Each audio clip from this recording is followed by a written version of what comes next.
I never thought I'd die in a wine cellar surrounded by bottles worth more than my life. But here I was, pressed against the cold stone wall, with my back scraping against centuries-old brick.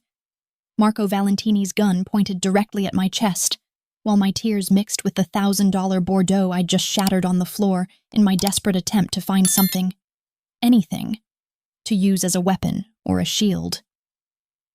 "Please," I whispered. And I hated how small my voice sounded, how pathetic and broken. But Marco just smiled that cruel smile that had made him the most feared underboss in Chicago. The man who'd personally overseen the elimination of 3 rival families without ever losing a single night's sleep. Then I heard footsteps on the stairs. Heavy, measured, purposeful. And I knew those footsteps the way I knew my own heartbeat.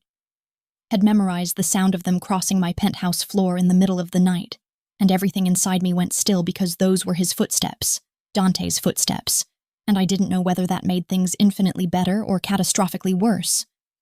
But let me back up. Because the story of how I ended up staring down the barrel of a gun in a wine cellar worth more than a small country starts 3 hours earlier, when I made the stupidest decision of my entire 26 years of life. I'm Arya Chen, and I've been Dante Salvatore's mistress for exactly 6 months, 2 weeks, and 4 days.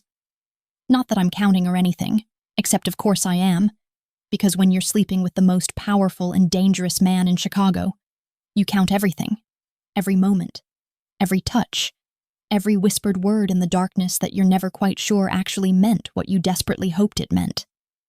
Not his girlfriend, because girlfriends get introduced to families and taken to dinner and given flowers on their birthdays, and I got none of those things.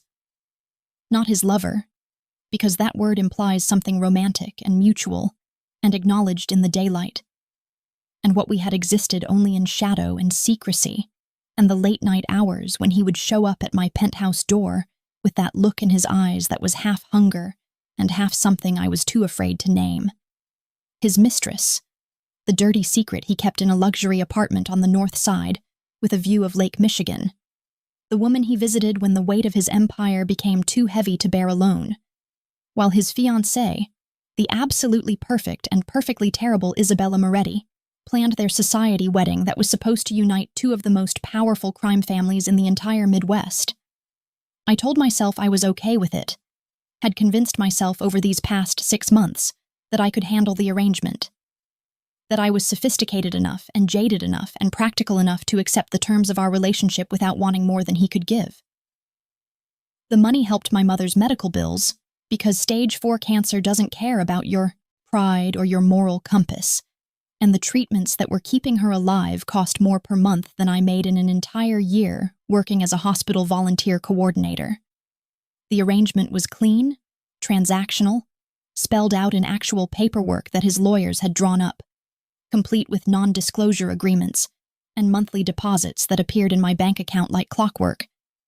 And I had told myself that made it somehow more acceptable, more businesslike, less like I was selling pieces of my soul every time he touched me.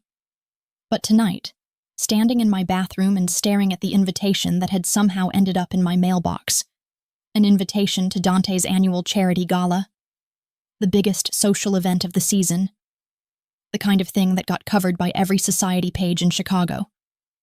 I made the fatal mistake of wanting more, of letting myself believe that maybe, just maybe, I could exist in his world for one single night.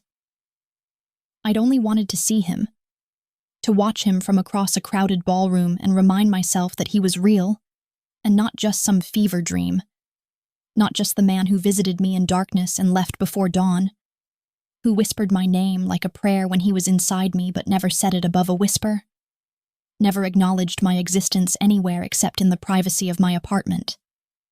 I wanted to see him in his element, surrounded by his people, being the king of his empire, and I wanted to know if there would be even the slightest flicker of recognition in his eyes when he saw me, even the smallest acknowledgement that I was more than just a transaction in his carefully organized life.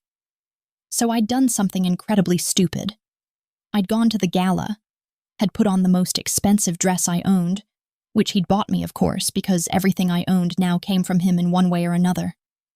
Had done my makeup and my hair, and had somehow managed to slip past the security at the Salvatore estate by using an invitation that I'd found tucked into one of the care packages he sometimes left at my apartment. Though I had no idea if it had been meant for me or if it had simply been mixed in with his things by accident. The estate had been overwhelming in its opulence, all old money and older secrets, with crystal chandeliers that cost more than houses, and artwork that belonged in museums, and enough security to protect a small nation. And I had felt so incredibly out of place among the society women in their designer gowns, and the men in their perfectly tailored tuxedos, all of them part of a world that I would never truly belong to, no matter how much money Dante deposited in my account. But I'd spotted him across the ballroom, impossibly handsome in his black tuxedo, with his dark hair perfectly styled, and his presence commanding the entire room, even though he was just standing there talking to a group of older men who I recognized from news articles as the heads of various crime families. And my heart had done this stupid, painful thing in my chest because, God help me, I was in love with him, had been falling in love with him since the very first night when he'd shown up at my door, and instead of immediately taking me to bed, he'd noticed the hospital paperwork on my kitchen counter, and had asked about my mother with genuine concern in his eyes. I'd been watching him from behind a column, trying to work up the courage to approach, or maybe just trying to memorize the way he looked when he smiled at something one of the old men said, when I felt her presence before I saw her. Isabella Moretti, his fiancée, appearing beside me like a perfectly coiffed avenging angel in a white gown that probably cost more than my mother's entire year of medical treatments. "You must be her," she'd said, and her voice had been cold enough to freeze the champagne in my glass, each word enunciated with the kind of precision that came from years of private schools and etiquette lessons. "The Mistress, the little charity case that Dante keeps in that pathetic apartment on the north side." I'd opened my mouth to respond, to defend myself, or maybe to apologize, though I wasn't even sure what I would be apologizing for exactly. But before I could form words, a hand had closed around my upper arm with bruising force, and I'd found myself being dragged away from the ballroom by Marco Valentini, Dante's underboss and oldest friend, the man who'd been by his side for 15 years, and who looked at me now with absolute contempt burning in his dark eyes.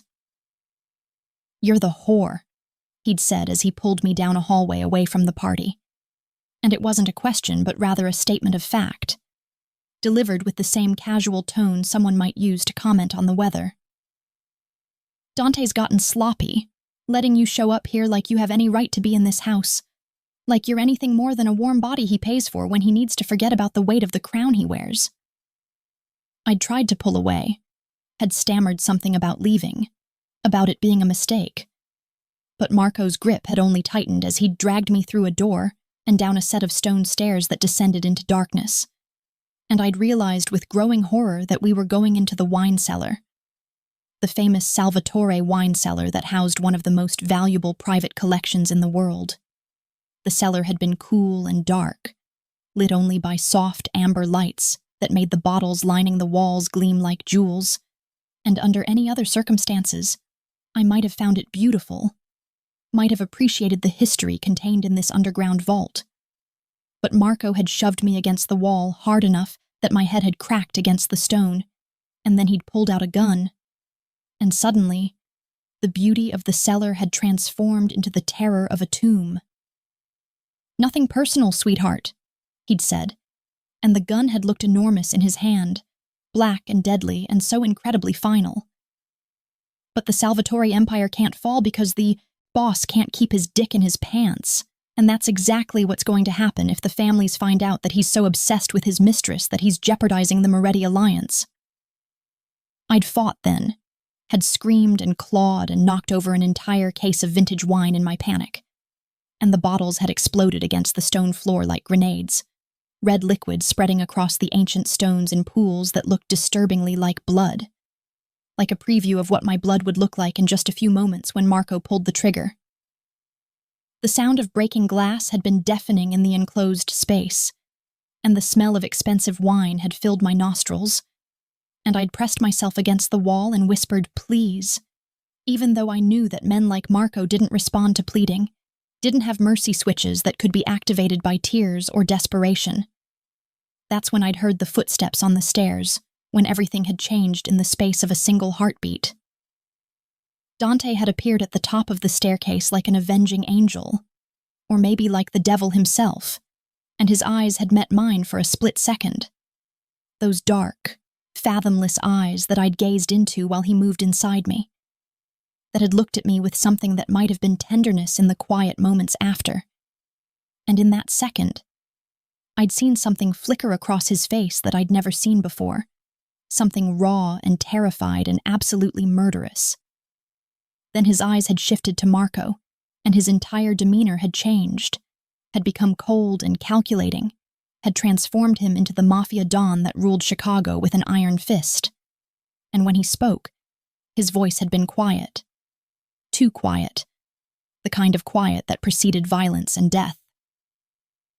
"Put the gun down, Marco," he'd said, and each word had been delivered with the precision of a blade finding vital organs. Marco had actually laughed, had kept the gun trained on my chest while he'd turned slightly to address his boss, his friend, his brother-in-arms. "Boss, I'm doing this for you, for the family, for everything we've built together over the past 15 years, he'd said. And there had been something almost pleading in his voice, as if he needed Dante to understand, to approve, to recognize that he was making the hard choice that Dante himself couldn't make. "She's a liability, a weakness that our enemies will exploit, and the families are already talking, already questioning your judgment, because you've been seen leaving her apartment, because you're distracted and sloppy, and acting like a man in love instead of a man who rules an empire." Dante had descended one step, and the movement had been slow and deliberate, and somehow more threatening than if he'd rushed down the stairs in a rage. Then another step, and another. And Marco's hand had started to shake just slightly, had betrayed the first hint of fear. Because even though he'd been Dante's right hand for 15 years, even though they'd built this empire together and survived 3 separate gang wars and eliminated rivals without hesitation or remorse, he was beginning to realize that he'd made a terrible miscalculation. When Dante spoke again, his voice had dropped to a whisper that had made my blood freeze in my veins despite the fact that I wasn't the target of his fury. "I won't ask again, Marco," he'd said. And there had been a promise in those words, a guarantee of violence and retribution that had filled the wine cellar like poison gas. The temperature in the wine cellar dropped what felt like 20 degrees in the span of a single breath, and I watched as Marco's face transformed from confident righteousness to something that looked disturbingly like the dawning realization that he'd just made a mistake that couldn't be unmade, that he'd crossed a line that he hadn't even known existed until this very moment when Dante stood on those stairs, looking like death incarnate wrapped in an expensive tuxedo.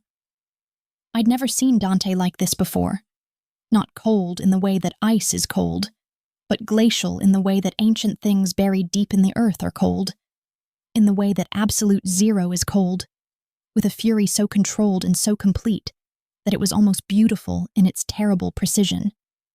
And he was a completely different man from the one who whispered my name in the darkness of my bedroom, who traced the curve of my spine with reverent fingers, who sometimes looked at me like I was something precious and breakable that he was terrified of damaging. Marco kept the gun trained on me, but his hand had definitely started to shake now, trembling just enough that I could see the slight movement of the barrel, and he was breathing faster, his chest rising and falling with increasing rapidity as Dante continued his slow, measured descent down the stone stairs. "Dante, you need to think about this clearly. Think about what's at stake here," Marco said, and his voice had taken on a desperate edge that made him sound almost like he was begging, pleading for understanding from a man who had clearly moved beyond the reach of reason or negotiation. "Isabella's father will withdraw his support if he finds out about her, about this woman, and the Moretti Alliance is everything we've worked toward for the past 3 years, everything that will finally give us control over the entire Midwest territory, and end the constant threat of war with the other families. Everything. Dante's laugh was sharp enough to cut glass, sharp enough to draw blood, and it echoed off the stone walls of the cellar in a way that made it sound like there were multiple versions of him surrounding us, all of them equally dangerous and equally beautiful in their rage. You want to talk to me about everything, Marco, about what matters and what doesn't, about the empire we've built and the sacrifices we've made? The gun lowered, but only barely, only by the smallest fraction of an inch, and Marco's face was a study in pure confusion, in the kind of bewilderment that comes from having your entire understanding of a person completely overturned in a matter of seconds. He'd been Dante's right hand for 15 years, had been there from the very beginning, when Dante had taken over the family business from his father, had survived 3 separate gang wars and countless attempts on their lives, had helped eliminate rivals and consolidate power and build an empire that stretched across 5 states, and in all that time, he thought he'd known exactly who Dante was, and what he valued, and what he would sacrifice to maintain his position at the top of the food chain. "You're choosing a whore over the family?" Marco spat, and the word hit me like a physical blow even though I'd heard it before, had heard it whispered behind my back and sometimes to my face, had learned to accept it as the price of the choices I'd made. "You're going to throw away everything we've built, 15 years of blood and sacrifice and careful planning, for a woman you pay to fuck." The gunshot that followed was so sudden and so loud in the enclosed space of the wine cellar that I screamed, actually screamed in a way that I'd never heard myself scream before, a sound of pure terror that came from somewhere deep in my chest. But it wasn't me who'd been shot. Wasn't my blood joining the spilled wine on the ancient stone floor. Marco's gun clattered to the ground as he grabbed his hand, blood streaming between his fingers from where Dante's bullet had torn through flesh and possibly bone. And I hadn't even seen Dante draw his weapon, hadn't registered the movement of his hand reaching for the gun that must have been holstered beneath his perfectly tailored tuxedo jacket, because he was just that fast, just that practiced in the art of violence and death. "She has a name," Dante said, and his voice was still quiet, still controlled. But now there was something else underneath it, something that sounded almost like pain, like the words were being dragged out of him against his will. He walked past Marco like he was nothing more than a piece of furniture, like he was completely inconsequential and unworthy of attention. And his eyes never left my face as he crossed the wine-stained floor, his expensive shoes leaving footprints in the red liquid that looked disturbingly like he was walking through blood. "And you'll never speak it, never say it, never let it pass your lips again, and you'll never look at her, never breathe the same air as her, never exist in the same space as her for as long as you live, which might not be very long at all if you don't get the fuck out of my sight in the next 10 seconds. Marco clutched his bleeding hand against his chest, and his eyes were wild with betrayal, with the kind of hurt that comes from being rejected by someone you considered closer than a brother, someone you'd have died for without hesitation. "The Morettis will come for you when they find out," he said, and his voice was thick with pain and shock and something that might have been grief. "Isabella's father will consider this a personal insult, a violation of the engagement agreement, and he won't rest until you're dead and buried and your entire family is destroyed." "Let them come," Dante said, and the casualness with which he delivered what was essentially a declaration of war made my blood run cold, made me realize exactly how much danger we were both in, how catastrophic the consequences of this moment were going to be. "Let them all come, and I'll show them exactly what happens when someone threatens what's mine." Then he was in front of me, so close that I could smell his cologne mixed with gunpowder, and his hands were cupping my face with a gentleness that seemed completely at odds with the violence he'd just committed, his thumbs wiping away my tears with a tenderness that made my chest ache with emotions I couldn't name.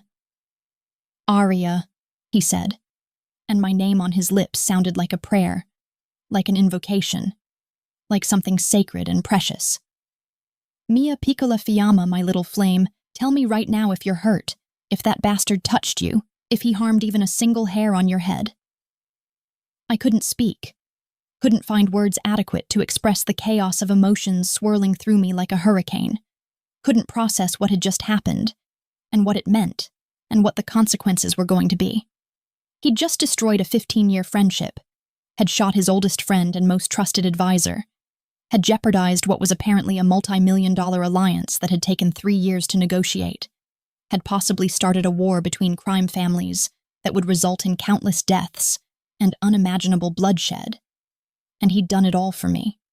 For a woman he paid to be his mistress. For someone who was supposed to be nothing more than a transaction in his carefully ordered life. "Answer me, Arya," he demanded, and his voice cracked.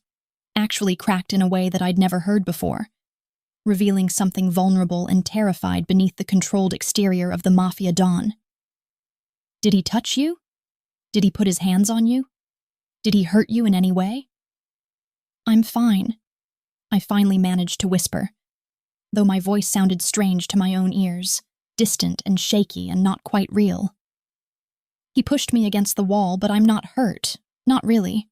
Just scared out of my mind and completely confused about what just happened and why you would do something so incredibly reckless and dangerous." He pulled me against his chest then, wrapped his arms around me like he was trying to absorb me into his body, to make me a part of him that couldn't be separated or threatened or taken away. And I felt his heart hammering against my cheek. Felt the rapid rhythm that betrayed how affected he was despite his outward calm. "What I should have done 6 months ago," he said, and his voice was muffled against my hair. His lips pressed against the top of my head in something that felt almost like a kiss. "What I should have done the very first night when I realized that you were going to be so much more than a transaction. So much more than a convenient arrangement to help with your mother's medical bills." Before I could ask him what he meant, before I could demand answers to the 1,000 questions suddenly flooding my mind, his phone erupted with the sound of multiple incoming calls, the vibrations so insistent and so frequent that it felt like the device was having a seizure in his pocket. He pulled it out with obvious reluctance, his arm still wrapped around me like he was afraid I might disappear if he let go. And I watched as his face transformed from tender concern to grim resignation as he looked at the screen and saw who was calling. The first call was from someone listed simply as Moretti, which I assumed was Isabella's father, Don Moretti himself, the man who controlled the second-largest crime family in Chicago and who had been planning to unite his empire with Dante's through the marriage of their children. The second call was from someone labeled Father, and I felt Dante's entire body tense against me, felt his muscles go rigid with something that might have been fear, or might have been anger, or might have been some complicated mixture of both. The third, fourth, and fifth calls were from names I recognized from news articles and whispered conversations: Lombardi, Russo, Chen, the heads of every major crime family operating in Chicago and the surrounding territories, all of them calling at once like they'd been alerted to some catastrophic event that required immediate attention. Marco had made it to the door of the wine cellar, was stumbling up the stairs with his injured hand still bleeding and leaving a trail of crimson drops behind him, like breadcrumbs in a particularly gruesome fairy tale. And I realized with sinking dread that he was already talking, already spreading the word about what had happened, already poisoning the well and turning the other families against Dante with his version of events. "They know," Dante said, and his voice was flat, emotionless, the voice of a man who had just watched his entire world catch fire and was calmly calculating the best way to survive the flames. "Marco's already called them, already told them that I chose my mistress over the Moretti alliance, that I shot my own underboss to protect a woman who means nothing in the grand scheme of power and territory and the carefully balanced peace that's existed between the families for the past 5 years. What are we going to do?" I asked, and the "we" slipped out automatically, naturally, as if it was already assumed that whatever came next would involve both of us, that I was somehow part of this now in a way that I hadn't been before, that the transaction had transformed into something else entirely in the space of a single violent moment. Dante looked down at me, and his eyes were dark and fathomless and filled with something that looked almost like wonder, Like he couldn't quite believe I'd used that word. Couldn't quite believe that I was still standing here in his arms instead of running for my life. "Now we run," he said simply, as if it was the most obvious thing in the world, as if there was no question about what came next. "We run, and we fight, and we survive because I'm not giving you up.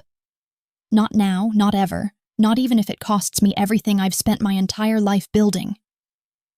The phone continued to ring, call after call after call, and I could hear sounds from upstairs now, shouting and footsteps, and what might have been gunshots, or might have been doors slamming, and I realized that the estate was erupting into chaos, that soldiers were choosing sides, and families were mobilizing, and the carefully maintained peace was shattering like the wine bottles I'd broken on the floor. Dante grabbed my hand, his grip almost painfully tight, and started pulling me toward a section of the wall that looked exactly like all the other sections of wall, covered in the same ancient stone and the same soft amber lighting. "There's a tunnel," he said, and he was pressing stones in a sequence that must have been some kind of code, and a section of the wall began to swing inward with the grinding sound of mechanisms that probably hadn't been used in decades. "Built during Prohibition when my great-grandfather was running bootleg liquor and needed escape routes in case of raids, and it runs all the way to the city. Comes up in an abandoned warehouse on the south side that hasn't been used for legitimate business in probably 50 years. The tunnel entrance yawned before us like the mouth of some ancient beast, dark and forbidding and smelling of earth and secrets and the accumulated dust of almost a century. And Dante pulled me toward it with urgency that made my heart race even faster than it already was.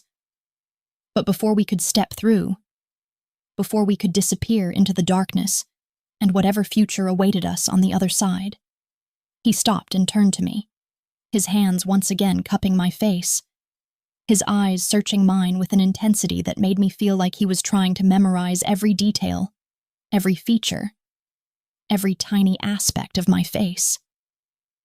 "Arya, you need to understand something before we go through that door," he said, and his voice was raw with emotion, stripped of the careful control he usually maintained. "Once we step into this tunnel, once we leave this estate, there's no coming back from this. No way to undo what's been done or return to the way things were before tonight. You'll be marked as mine, hunted by every family in Chicago. Your life as you knew it completely and irrevocably over, and everyone you've ever cared about will become a target that my enemies will use to get to me."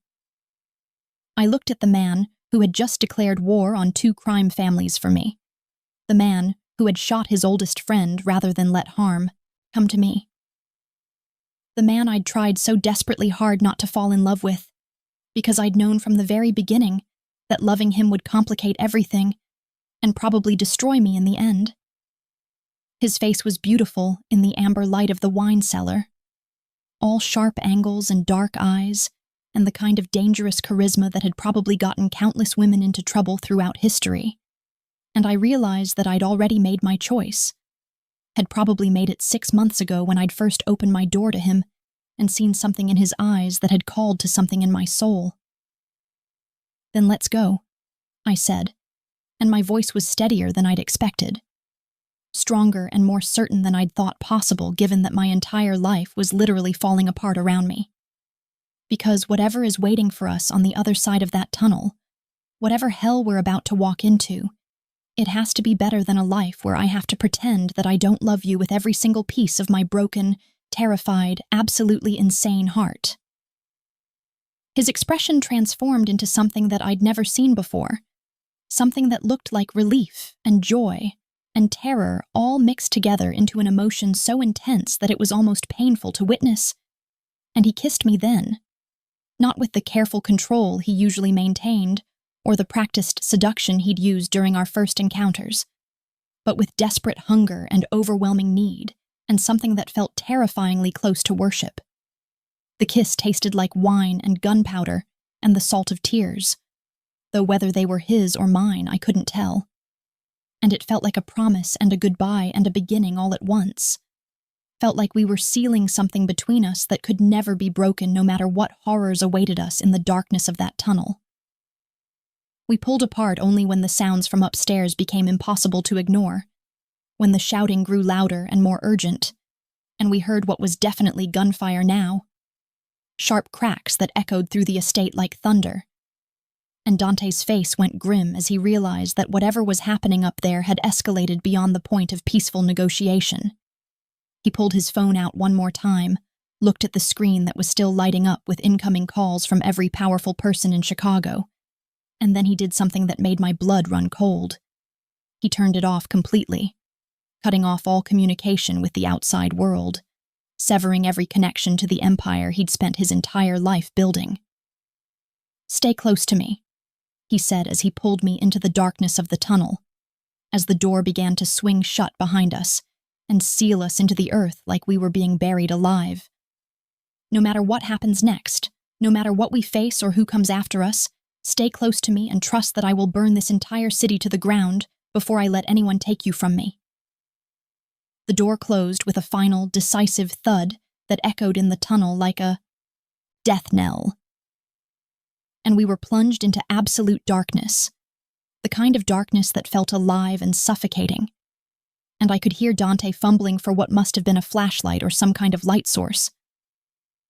When the beam finally flickered to life, illuminating the tunnel that stretched ahead of us into what looked like infinity, I saw his face in the harsh white light, saw the determination and fear and absolute conviction written there, and I realized that we'd just crossed a line that could never be uncrossed, that whatever we'd had before, the carefully maintained transaction, the illusion of emotional distance, the pretense that this was just business, was completely and irrevocably gone. Behind us, muffled by stone and earth and a century of accumulated secrets, we heard the first explosion as something in the estate erupted into flames, heard the screams and the gunfire and the sounds of a world tearing itself apart. And Dante's hand tightened around mine as he began pulling me deeper into the tunnel, away from the fire and the blood and the empire he'd just sacrificed on the altar of whatever this thing between us had become. The tunnel smelled like mold and century-old secrets and the accumulated weight of too many years spent sealed away from sunlight. And with every step we took deeper into the darkness, I could feel the estate behind us burning, could almost hear the screams and gunfire even though we were probably already too far underground for sound to reach us. And I kept thinking about how my entire life had been completely upended in the space of less than an hour. How I'd gone from being a kept woman with a comfortable arrangement to being a fugitive running through a Prohibition-era tunnel with a man who had just declared war on half of Chicago's criminal underworld. Dante's hand was wrapped around mine with a grip that bordered on painful, his fingers interlaced with mine in a way that suggested he was afraid I might disappear if he loosened his hold even slightly, and he pulled me forward through the darkness with the flashlight beam bouncing off dirt walls and ancient timber supports that looked like they might collapse at any moment, like they'd been waiting decades for an excuse to finally give up and bury whatever poor souls happened to be passing through. I'd never been to Dante's real home before this disastrous evening. Not the penthouse where he sometimes stayed in the city. Not any of the safe houses he maintained throughout Chicago. But the actual Salvatore family estate where he'd grown up, and where he was supposed to have married Isabella Moretti in 3 weeks' time, in what would have been the society wedding of the decade. The little I'd seen of it before Marco had dragged me to the wine cellar had been overwhelming in its opulence and old-world grandeur. All marble floors and priceless artwork, and the kind of wealth that had been accumulated over generations through means that probably didn't bear too close examination, and now that beautiful estate was burning, was being torn apart by gunfire and family politics, and the consequences of Dante's choice to protect me instead of protecting his empire. The tunnel seemed to go on forever, winding through the earth like a snake, occasionally branching off into side passages that disappeared into darkness and made me wonder where they led. What other secrets the Salvatore family had buried beneath Chicago over the past century. My feet were killing me because I was still wearing the ridiculously expensive heels I'd put on for the gala. The ones that had seemed like a good idea when I was imagining myself gliding across a ballroom floor, but were absolutely terrible for running through underground tunnels, and I could feel blisters forming with every step. Could feel the straps cutting into my skin. But I didn't dare complain because Dante looked so focused, so grimly determined, like he was calculating our chances of survival with every breath, and the numbers weren't coming up in our favor. We finally emerged what felt like hours later, but was probably only 30 or 40 minutes, coming up through a trapdoor in the floor of what was indeed an abandoned warehouse on the south side, exactly as Dante had promised. And the building smelled like decades of disuse and rat droppings and industrial chemicals that had probably been illegal even when the place was operational. Dante pulled out his phone, a different phone than the one he'd turned off back at the estate, I realized, because of course he had multiple phones, probably multiple identities, multiple everything that a man in his position would need to survive, and made 3 quick calls to people he referred to only as the Greek, Father Tony, and Sal, speaking in rapid-fire Italian that was too fast and too colloquial for me to follow with my limited knowledge of the language.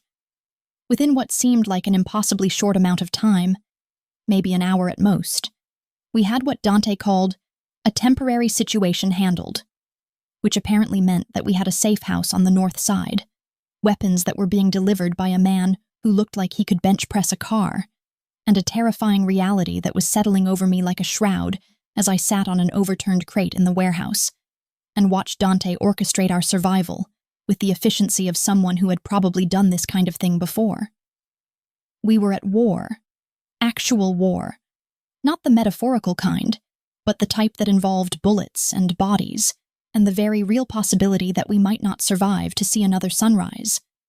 And the weight of that realization was making it difficult to breathe, making my chest feel tight and my hands shake with delayed shock from everything that had happened in the wine cellar.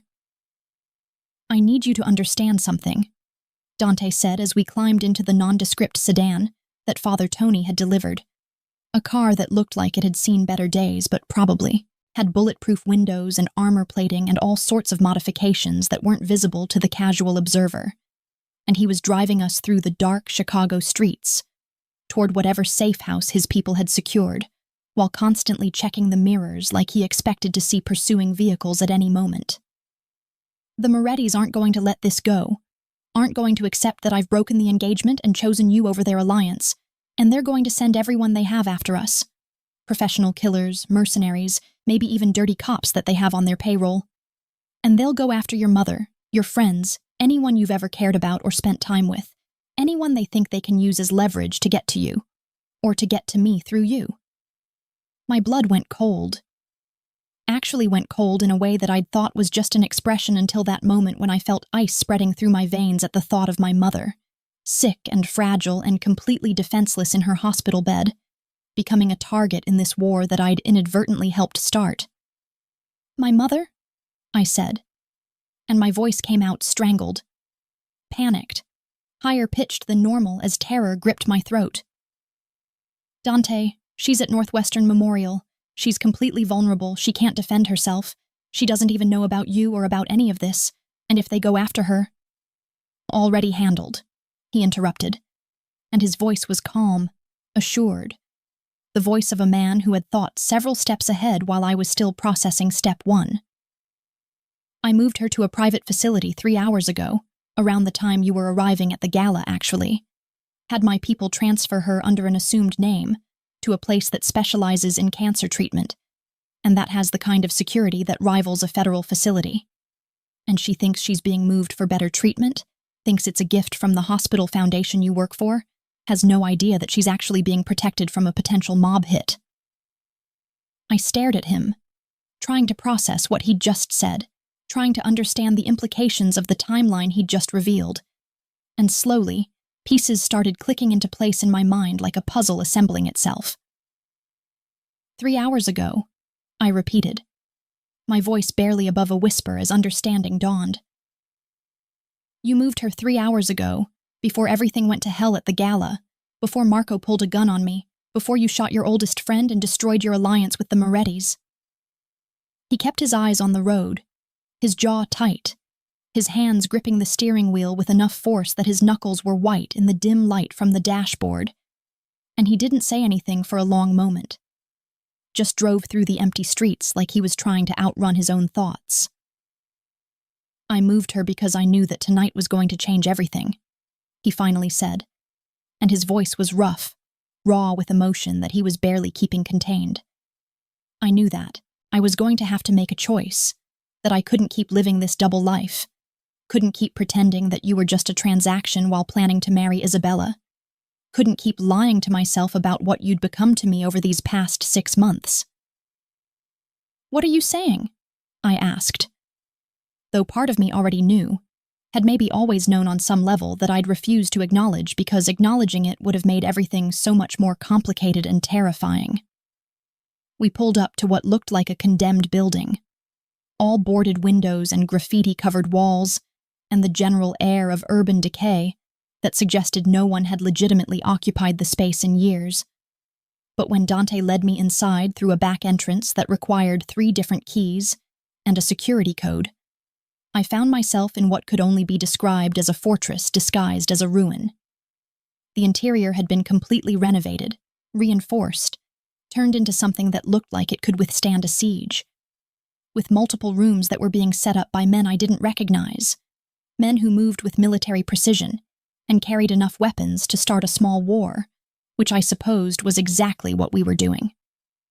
I'm saying that I've been in love with you since the first night, Arya, Dante said, and we were standing in what appeared to be the master bedroom of this fortified safe house, and he was looking at me with such intensity that I felt like I might catch fire from the heat of his gaze.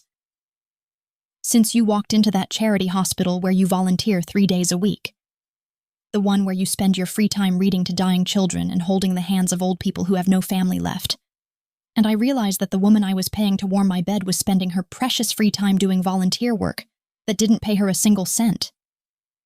You followed me, I said, and it should have felt like a violation, should have made me angry or scared or both. But instead it just felt like confirmation of something I'd suspected, like another piece of the puzzle clicking into place. I've had men watching you since day one, since the very first night when I left your apartment and realized that I'd just made the biggest mistake of my life by trying to keep this transactional, he admitted, and he crossed the room to stand in front of me, his hands reaching out to cup my face in that way that was becoming familiar. That gesture that seemed to be his way of grounding himself, of making sure I was real. Not to control you, never to control you or monitor your movements or restrict your freedom, but to protect you. Because I knew from the very beginning that loving you would paint a target on your back, that my enemies would try to use you against me the moment they figured out that you were more than just a convenient arrangement. The door to the bedroom burst open before I could respond, before I could even begin to process this confession that was rewriting everything I'd thought I understood about our relationship.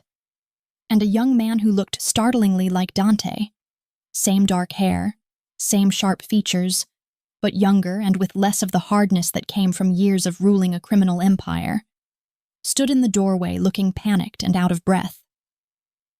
The Morettis are mobilizing, he said without preamble, without even acknowledging my presence beyond a quick glance that assessed and dismissed me in the same moment. Isabella's father is calling for your head, literally calling for your head on a platter, and he's putting out word through all the families that there's a bounty on both of you, $1 million for anyone who brings him proof of your deaths.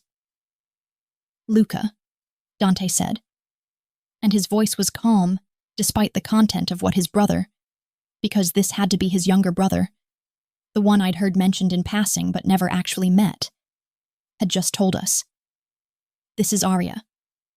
Arya, this is my brother Luca, who apparently hasn't learned how to knock before entering a room. Luca looked at me properly then, really looked at me, and I saw his eyes widen slightly as he took in my wine-stained dress and disheveled hair, and the fact that I was clearly the woman his brother had just started a war over. You're her, he said, and it wasn't a question but rather a statement of fact, delivered with something that might have been awe, or might have been horror, or might have been some combination of both. The Mistress. The woman Marco said was going to destroy everything. Watch your tone, Dante said, and there was warning in his voice, a promise of consequences if his brother said anything else that could be construed as disrespectful. And I watched as Luca's expression shifted from shock to something that looked like confusion, and maybe a tiny bit of fear. Our own soldiers don't know which side to take, Luca continued, clearly deciding that focusing on business was safer than continuing to discuss me. About half are loyal to you personally, would follow you into hell if you asked them to. But the other half are saying that you've violated the sacred rules of family and alliance, that you've put personal desires above the good of the empire, and they're listening to the old men who are saying that you need to be removed as head of the family, for the good of everyone. And father? Dante asked, and I noticed the way his entire body tensed when he said that word, the way his shoulders went rigid and his jaw clenched like he was bracing himself for a physical blow. Luca swallowed hard, and I could see that he didn't want to deliver whatever news he was about to share, could see that it pained him in a way that suggested complicated family dynamics that I couldn't begin to understand. Father says to bring the girl to him, says that he wants to handle this situation personally, says that if you do this one thing, if you let him deal with her, and then go through with the Moretti wedding as planned, he'll smooth everything over with Isabella's father, and we can all move forward like tonight never happened. The translation of what his father wanted was clear even to me, even though I'd never met the man and knew him only through reputation and the few things Dante had mentioned in passing during our 6 months together. He wanted to kill me and make it look like an accident, wanted to remove the problem at its source so that his son could continue building the empire they'd all sacrificed so much to create. The room went very quiet, so quiet that I could hear my own heartbeat pounding in my ears, could hear the sound of my own breathing that seemed impossibly loud in the stillness. And I waited for Dante to respond, to tell his brother that he would consider his father's proposal, to make the rational choice that would save his empire and his position and everything he'd worked his entire life to build. Tell father, Dante said, and his voice was so cold, so absolutely devoid of warmth or familial affection, that it made me shiver despite the fact that the room was perfectly temperature-controlled. That if anyone touches Arya, if anyone so much as looks at her wrong or thinks about harming her in any way, I will burn the entire Salvatore Empire to the ground, will salt the earth where it once stood, will destroy everything we've built over 4 generations until there's nothing left but ashes and memories. Luca stared at his brother like he'd never seen him before, like Dante had suddenly started speaking a foreign language that he couldn't comprehend, and his mouth actually fell open in shock at the declaration he'd just heard. You would go to war with your own family? He asked, and his voice was barely above a whisper, filled with a kind of horrified awe at the implications of what Dante had just said. You would destroy everything that grandfather built, everything that father has maintained, everything that you yourself have expanded and strengthened over the past decade, all for a woman you've known for 6 months? For her, Dante said, and he pulled me against his side, wrapped his arm around my waist in a gesture that was both possessive and protective, and he looked at his brother with absolute conviction burning in his dark eyes. For her, I would go to war with God himself, would tear down heaven and storm the gates of hell, would burn every bridge and destroy every alliance and sacrifice every bit of power and prestige and wealth that I've accumulated, because she is the only real thing in my entire life, the only true thing in a world built on lies and violence and blood. That's when we heard it. The first explosion hitting somewhere in the distance, but close enough that the building shook slightly, close enough that dust fell from the ceiling and the windows rattled in their reinforced frames, and Dante's expression transformed from passionate declaration to grim calculation in the space of a heartbeat. Luca ran to the window, careful to stay to the side so he wouldn't be visible from the street, and peered out through the bulletproof glass with an expression that told me everything I needed to know before he even spoke. Don Moretti isn't waiting for negotiations or for father to deliver the girl, Luca said, and his voice had taken on the same hard edge that Dante's carried, the voice of someone who had grown up in this world and understood its brutal rules. He's sending a message, making a statement, showing everyone that challenges to his authority and insults to his daughter will not be tolerated.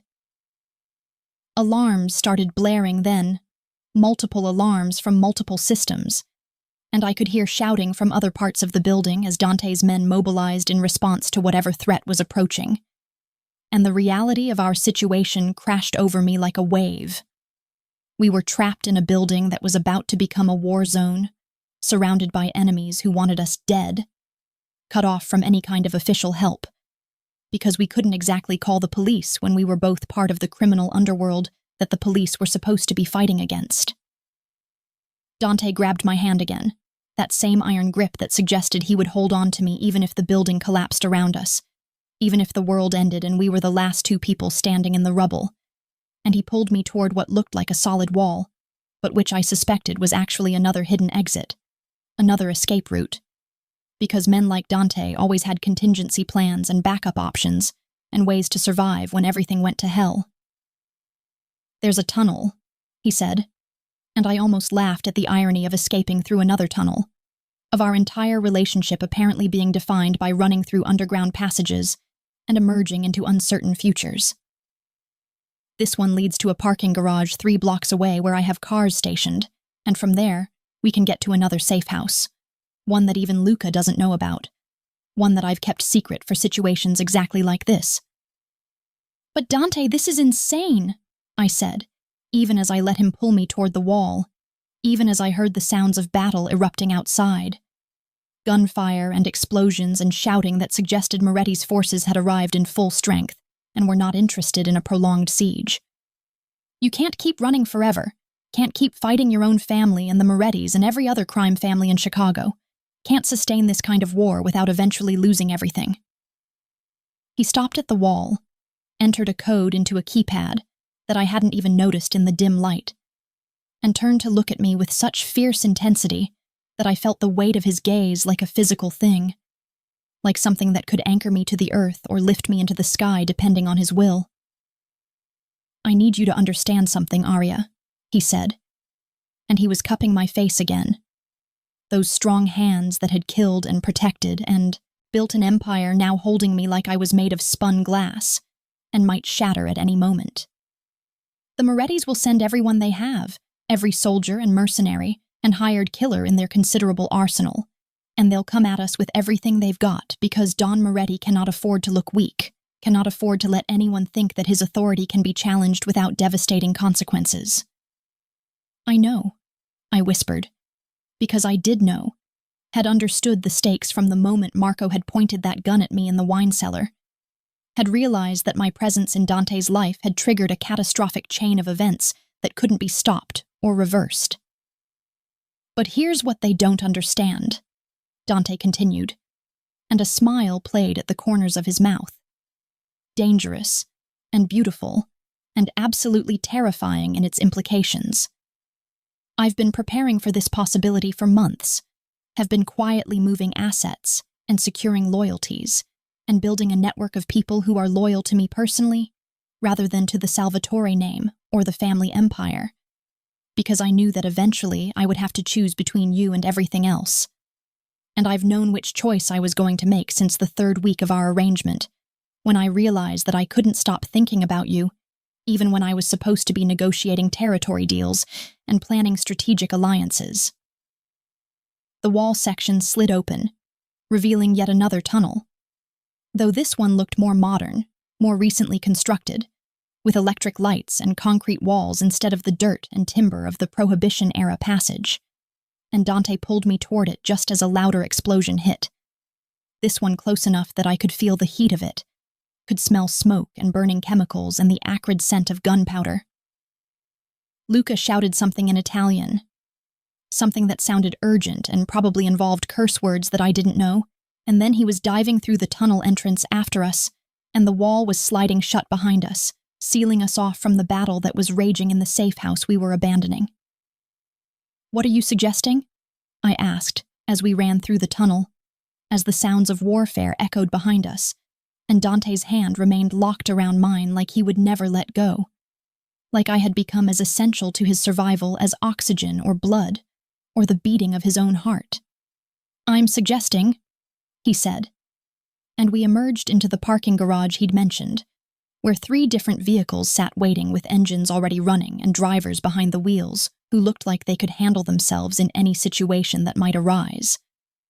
That maybe, just maybe, we don't have to run forever.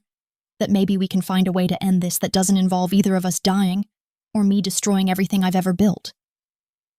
I looked at the man who had just sacrificed his empire for me, who had declared war on his own family and the most powerful crime, families in Chicago, who was now suggesting that there might be a way out of this nightmare that didn't end in blood and ashes and devastating loss.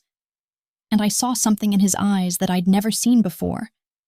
Not just love or determination or fierce protectiveness, but actual hope. The kind of hope that suggested he'd been planning something that went beyond simple survival. That maybe he'd been thinking several moves ahead while everyone else was still reacting to the current crisis. "What kind of way out?" I asked, as we climbed into the middle vehicle, as Dante gave rapid instructions to the driver in Italian that I couldn't follow, as we pulled out of the parking garage and merged into late-night Chicago traffic, like we were just normal people going about normal business instead of fugitives fleeing from a mob war. Dante pulled me close, tucked me against his side in a gesture that was becoming familiar, that made me feel safe even though logically I knew that we were in more danger than we'd ever been in before. And he pressed a kiss to the top of my head before answering, "I'm thinking that maybe the person we need to talk to isn't Don Moretti or my father or any of the old men who make the rules in this world, but rather the one person who has the most to lose from this war continuing and the most to gain from finding an alternative solution, Isabella herself. Because I would bet everything I own that she's just as trapped in this engagement as I was, just as desperate for a way out that doesn't involve disappointing her father or destroying her family's reputation.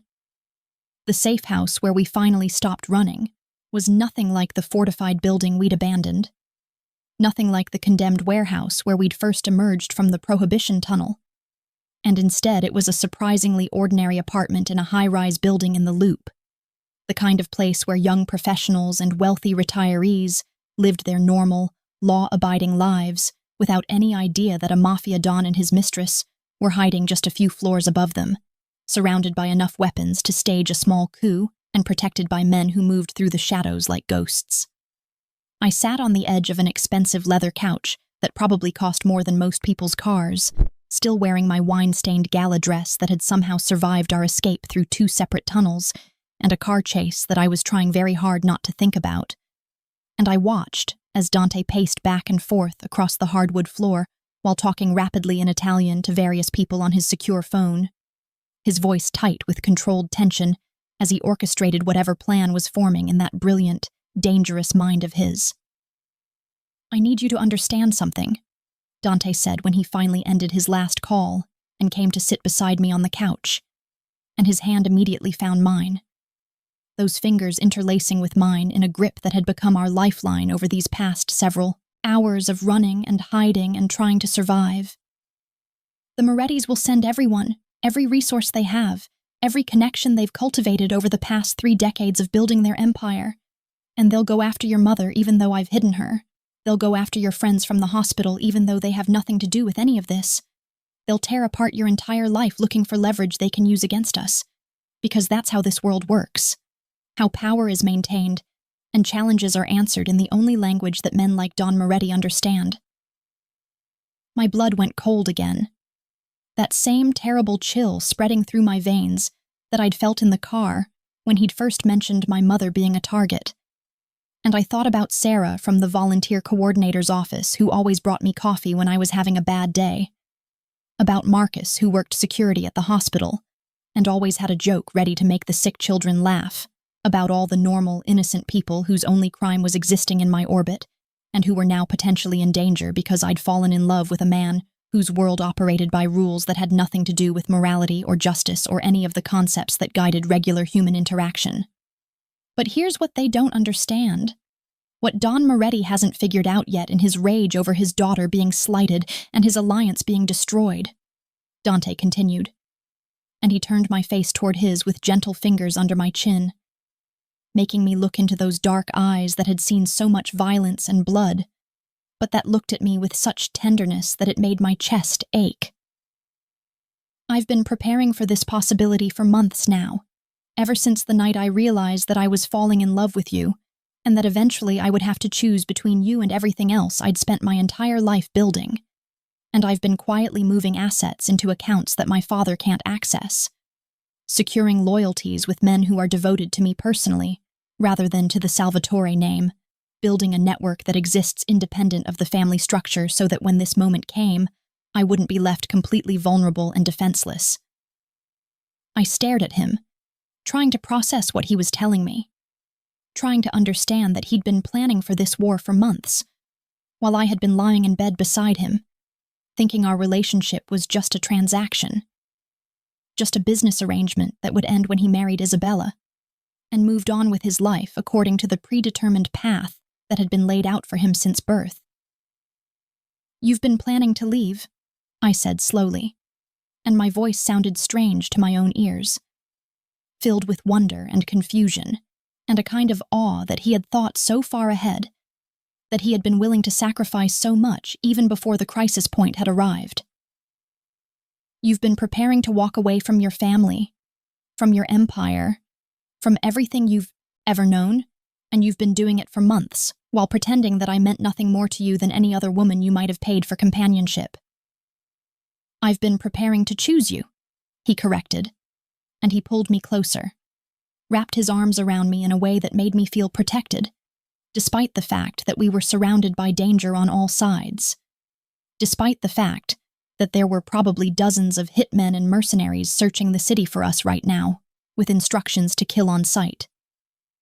"And yes, I've been pretending that you were just a transaction, because I thought if I could maintain that fiction, if I could keep everyone believing that you were nothing more than a convenient arrangement, then maybe you would be safe from the consequences of my choices, from the targets that get painted on anyone I care about in this brutal world, where love is seen as weakness and attachments are vulnerabilities to be exploited."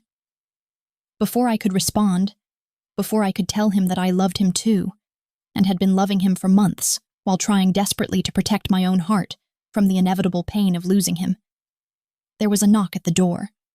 Not the aggressive pounding of enemies trying to break in, but a specific pattern of knocks that must have been some kind of code.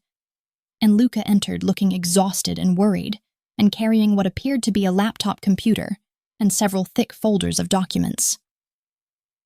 "Isabella agreed to meet," he said without preamble, and his eyes flicked to me briefly, before returning to his brother with an expression that suggested he still couldn't quite believe what was happening. Still couldn't fully process that Dante had started a war over a woman he'd known for only 6 months. "But she's bringing Alessandro Romano with her, and her father doesn't know about the meeting, which means we have maybe a 2-hour window before he figures out what she's doing and sends people to stop her." "Alessandro Romano," I repeated, recognizing the name from news articles and from whispered conversations I'd overheard during my time with Dante. And I looked at Dante with questions in my eyes because I didn't understand why Isabella would bring another man to a meeting about her broken engagement, unless there was something I was missing, some piece of this puzzle that hadn't been explained to me yet. Dante's expression transformed into something that looked almost like satisfaction, like a chess player watching his opponent make exactly the move he'd been hoping for, and he squeezed my hand before standing and crossing to where Luca stood with the laptop and folders. "Alessandro Romano is the heir to the Chicago outfit, the family that controls the South Side territories, and has been trying to arrange a marriage alliance with the Morettis for the past 5 years, Dante explained, and he was opening the laptop and pulling up what looked like surveillance photos and financial records and detailed dossiers on various members of Chicago's criminal elite. And more importantly, he's been in love with Isabella since they were teenagers, has been watching her get engaged to me while knowing that she was never really mine to begin with. That this whole arrangement was about power and territory and strategic alliances rather than about any actual feelings between the people being forced to marry.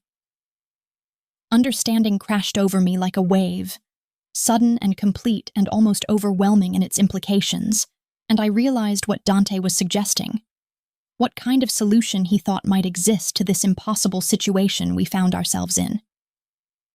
"You think Isabella wants out?" I said, and I stood and crossed to where the two brothers were studying the laptop screen, and I could see photos of a beautiful dark-haired woman, Isabella, though I'd only seen her briefly at the gala before everything went to hell, standing close to a handsome man who looked at her with such obvious adoration that it was almost painful to witness. "You think she's just as trapped in this engagement as you were, just as desperate to escape an arranged marriage that has nothing to do with love and everything to do with family obligations and empire building." "I know she wants out," Dante corrected, and he pulled up what appeared to be intercepted text messages, private communications between Isabella and Alessandro that painted a picture of two people desperately in love, but unable to be together because of family politics and strategic considerations that were deemed more important than personal happiness. "I've had people monitoring her communications for the past month, ever since I realized that I was going to have to find a way to break the engagement without starting a war. And these messages tell me everything I need to know about how she really feels about marrying me versus how she feels about Alessandro Romano." "So you're suggesting what, exactly?" Luca asked, and he was looking at his brother with a mixture of admiration and concern, clearly impressed by the depth of planning that had gone into this, but also worried about whether it could actually work, whether they could pull off whatever scheme Dante was proposing without getting everyone killed. "That we arrange some kind of swap, that Isabella breaks the engagement publicly in a way that saves her reputation, while simultaneously announcing her intention to marry Alessandro. And somehow Don Moretti accepts this instead of burning Chicago to the ground in retaliation for the insult to his daughter and his family." "I'm suggesting," Dante said, and he pulled me back against his side, wrapped his arm around my waist in that possessive, protective gesture that was becoming second nature to him, "that we give Don Moretti something better than the alliance he thought he was getting with the Salvatores. That we show him how a marriage between Isabella and Alessandro would actually strengthen his position more than our arranged marriage ever could have, because the Romano family controls territories and resources and connections that would complement the Moretti Empire in ways that my family never could." The plan was audacious, brilliant, and possibly completely insane, requiring us to convince not just Isabella, but also Alessandro and eventually Don Moretti himself, that this alternative arrangement was not just acceptable, but actually preferable to the original plan. And I could see 1,000 ways it could go wrong, 1,000 variables that could shift and destroy everything before we even had a chance to present our case. But as I looked at Dante, at the determination burning in his eyes, and the set of his jaw that told me he was committed to this course of action, no matter how dangerous or unlikely its success, I realized that this was who he was at his core. Not just a mafia don, or a ruthless criminal, or a man who ruled through violence and fear, but also a strategist, a planner, someone who thought several moves ahead and found solutions where others saw only impossible obstacles. "When do we meet Isabella?" I asked, because what else could I do except trust the man I loved, the man who had sacrificed everything for me, the man who was now trying to find a way to end a war before it consumed us all. The meeting with Isabella happened in the most unlikely of places. A small Catholic church on the west side that Dante said had been in his family for generations. A sanctuary that supposedly operated under rules even older than the mob's code of silence, where violence was forbidden, and negotiations could happen under the watchful eyes of saints and the crucified Christ hanging above the altar. And I found myself walking down the center aisle of that church at 3 a.m, my heels clicking against marble floors that had witnessed probably a century's worth of confessions and prayers and desperate pleas for salvation from people who had committed sins far worse than falling in love with the wrong person. Isabella Moretti was already there when we arrived, sitting in one of the front pews with Alessandro Romano beside her, and she looked nothing like the cold society princess I'd glimpsed at the gala. Nothing like the perfect bride-to-be whose wedding had been plastered across every society page in Chicago for the past 3 months.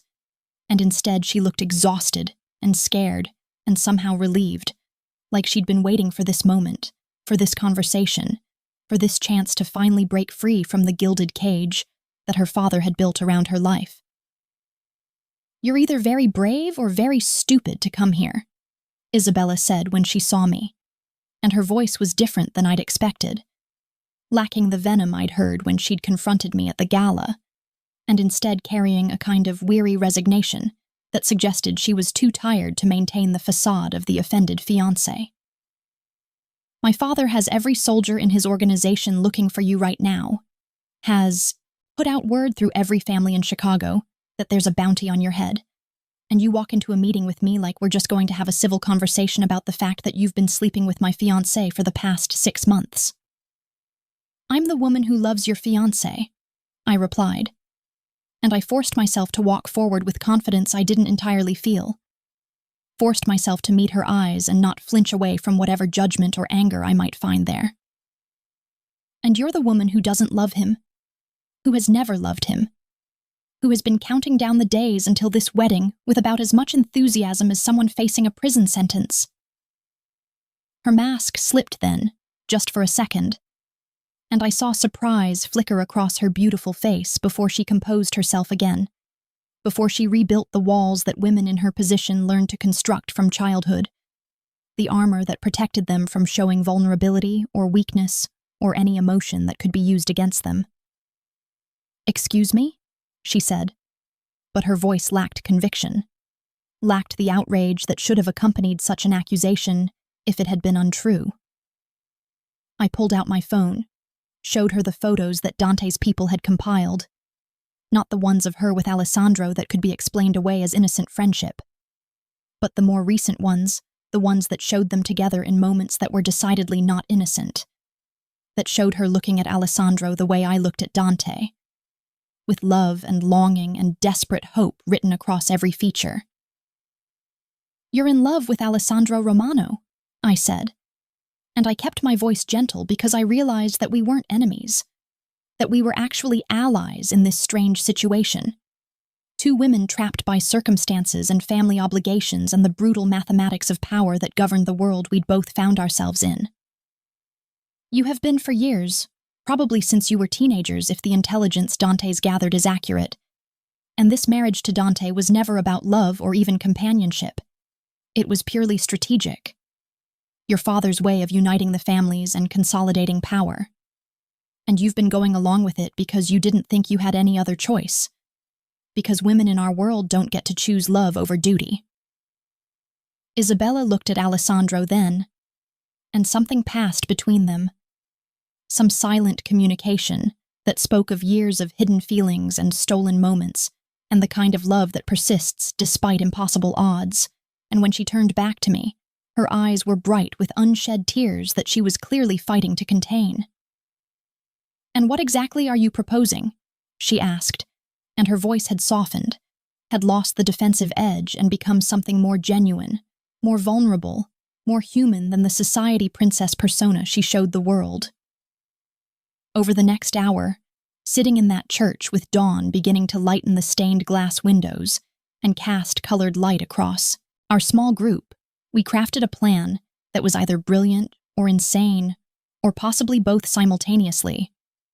Isabella would publicly break the engagement, would call a press conference and announce that she couldn't marry a man who had been unfaithful, who had kept a mistress throughout their engagement, and she would do it in a way that salvaged her pride and her reputation while making Dante look like the villain who had wronged her. Then, after an appropriate period of time, maybe a week, maybe 2, just long enough for the initial scandal to die down, she would announce her engagement to Alessandro Romano, would frame it as finding true love in the aftermath of betrayal, would present it as a love story rather than a strategic alliance, even though it would actually accomplish both objectives simultaneously. "And your father?" I asked, because that was the crucial variable, the one person who could destroy this entire plan if he decided that his pride was worth more than the strategic advantages of the Romano alliance. Isabella smiled then, and it was cold and calculating, and reminded me that she was Don Moretti's daughter, that she had been raised in this world and understood its brutal rules just as well as any of the men who thought they controlled everything. My father wants power and territory and respect from the other families, she said, and her voice carried absolute certainty, the confidence of someone who knew exactly how to manipulate the people around her to achieve her goals. The Romano family controls territories that the Salvatores never could have given him, has connections to political figures and legitimate businesses that would give my father's empire a veneer of respectability that he's always craved, and Alessandro's family has been seeking this alliance for years, but my father dismissed it because he thought the Salvatore name carried more prestige. The plan worked even better than we'd hoped, unfolding over the next 3 days with a precision that suggested Dante had been right about Isabella being just as trapped and just as desperate as we were.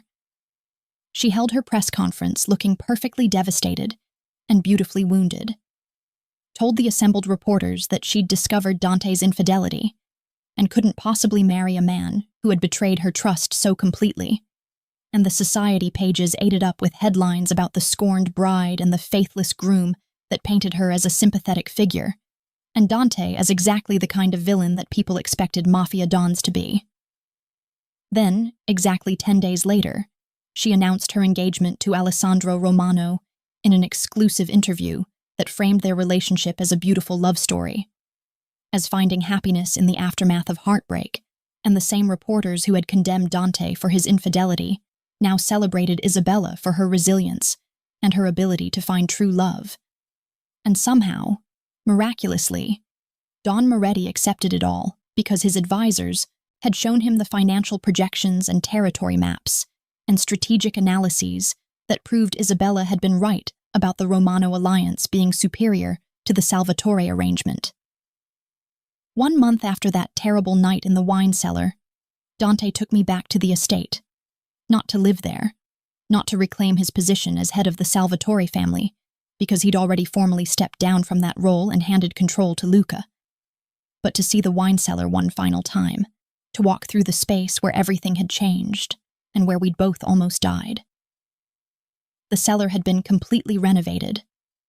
The burgundy stains that had spread across the floor, like spilled blood, now gone, replaced by new stone tiles that gleamed in the amber light. And every bottle that Marco had made me break in my panic had been replaced with vintages that cost even more, as if Dante was determined to erase every trace of that violent night except for the memories we carried. "I have a question for you," Dante said, and he pulled out a small velvet box that made my heart stop beating for several long seconds, and when he opened it, I saw a ring that took my breath away. A blood-red ruby surrounded by diamonds, fierce and unapologetic and nothing like the traditional engagement rings that society brides wore, but perfect for me. Perfect for us. Perfect for a love that had been forged in violence and danger and the kind of desperate choices that most people would never have to make. "I'm not asking you to be my mistress anymore, Arya," he said, and he dropped to one knee right there in the wine cellar. Right there in the place where I'd thought I would die, but where instead I'd discovered that I was loved beyond measure, beyond reason, beyond anything I'd thought possible. "I'm not even asking you to be my wife, though God knows I want that more than I want my next breath. Want to see you in white walking toward me down an aisle. Want to put my ring on your finger and tell the entire world that you're mine and I'm yours. But more than that, more than any title or legal document or social recognition, I'm asking you to be my partner, my equal, to stand beside me as we build something new. Something that has nothing to do with my family's empire, and everything to do with the life we want to create together." I pulled him to his feet before he could finish his speech, kissed him with all the love and terror and overwhelming gratitude that had been building in my chest since that night when he'd chosen me over everything else, and when we finally broke apart. I was crying and laughing and feeling like my heart might actually burst from the sheer intensity of what I felt for this dangerous, beautiful, complicated man who had turned his entire world upside down because he loved me. "Yes to all of it," I said, and my voice was shaking but certain, trembling but strong. Yes to being your partner, and your equal and your wife and whatever else you want me to be, because I love you with every piece of my broken, terrified, absolutely insane heart. And I would choose you again and again, would choose you 1,000 times over, even knowing everything it would cost. He slipped the ruby ring onto my finger, and it caught the light and blazed like fire, like blood, like all the passion and sacrifice and devastating choices that had brought us to this moment. And when he kissed me again, it tasted like wine and promises, and the future we were going to build together.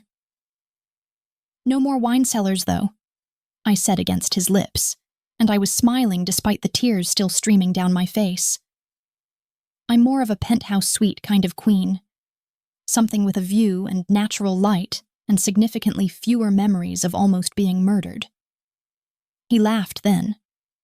Really laughed in that way that I'd only heard a handful of times, the sound echoing off the walls where I'd once thought I'd die, but where instead I'd been reborn into something stronger, something fiercer, something that could survive anything as long as we survived it together.